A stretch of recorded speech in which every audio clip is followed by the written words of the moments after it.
ఇంకిలాల్ జిందాబాద్. భగత్ సింగ్, రాజ్గురు, సుఖ్దేవ్ కేవలం 23 సంవత్సరాలకే దేశం కోసం, దేశ స్వతంత్రం కోసం బ్రిటిషోనికి వ్యతిరేకంగా పోరాడి ఉరికంబం ఎక్కినటువంటి రోజు ఈ రోజు. భగత్ సింగ్ గారు చిన్నప్పటి నుండే విప్లవ భావాలు కలిగినటువంటి వ్యక్తి అన్నట్టు.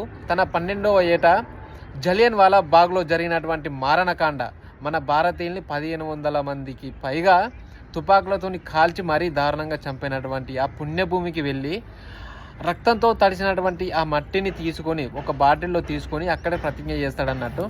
నేను ఎన్నటికైనా బ్రిటిష్ పైన ప్రతీకారం తీర్చుకుంటా అని. అప్పటి నుండి భగత్ సింగ్ గారు విప్లవకారుడిగా అంచెలంచెలుగా పైకి ఎదుగుతారన్నట్టు.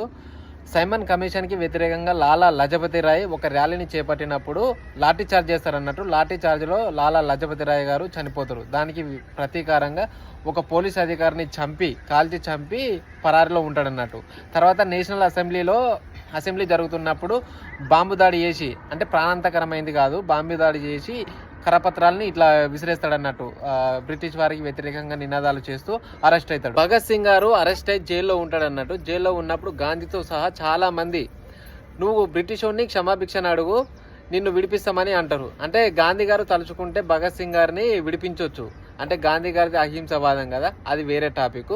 క్షమాభిక్ష అడగమంటే ఇప్పుడు భగత్ సింగ్ ఒకే ఒక మాట అన్నాడు అన్నట్టు, నేను నా కోసం చనిపోవట్లేదు, నా దేశం కోసం చనిపోతున్నా.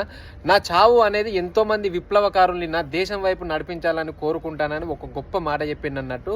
బ్రిటిష్ వాడిని క్షమాభిక్ష అడగకుండా ఉరికంబం ఎక్కినటువంటి గొప్ప విప్లవకారుడు, గొప్ప స్వతంత్ర సమరయోధుడు మన భగత్ సింగ్ గారు అన్నట్టు. మనకు స్వతంత్రం అనేది ఊరికే రాలేదు.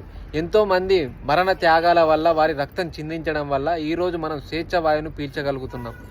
ఇది వాళ్ళు మనకు పెట్టిన భిక్ష అన్నట్టు. మనం ఈరోజు స్వతంత్రాన్ని అనుభవిస్తున్నాం. ఎనీవే, జై హింద్, జై భారత్.